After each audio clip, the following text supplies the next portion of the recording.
திருச்சியில் படித்த காலத்தில் பைக்கில் போகிறப்ப காசுலாம் பார்ப்போம், ஆசையாக இருக்கும். பெரும்பாலும் பைக்லாம் பார்ப்போம். அப்போலாம் பைக் கொண்டு பைக் வாங்க பைக்லாம் வாங்க. அந்த பைக் டயர் மட்டும் தான் பார்ப்போம். நான் ஒரு இருக்கட்டா நீங்க டயர் மேக்ஸோவாக இருக்குன்னு சொல்லுவாங்க. டயர் என்ன மேக்ஸோவாக இருக்குங்களா, ரொம்ப ஃப்ரெண்ட்லியாக இருக்குது இந்த டயர் அப்படிமா. Car wheeling tyre, tractor wheeling டயர்லாம் பார்ப்போம். நாங்கள் இருந்த ஏரியா கேதார்னு ஒரு ஏரியாவில் லாரிகள்லாம் வந்து எடை இறப்பாங்க. அந்த லாரிகள் நிறைய வர்றதுனால அந்த லாரி டயரை பஞ்சர் போடுறதுக்கு, அந்த டியூப்ஸ் எல்லாம் பஞ்சர் போடுறதுக்கு நிறைய கடைகள் இருக்கும்.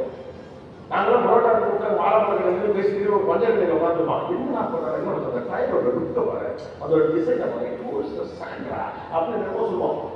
டயர் பற்றியே நாங்கள் சொல்லிடுவாங்க.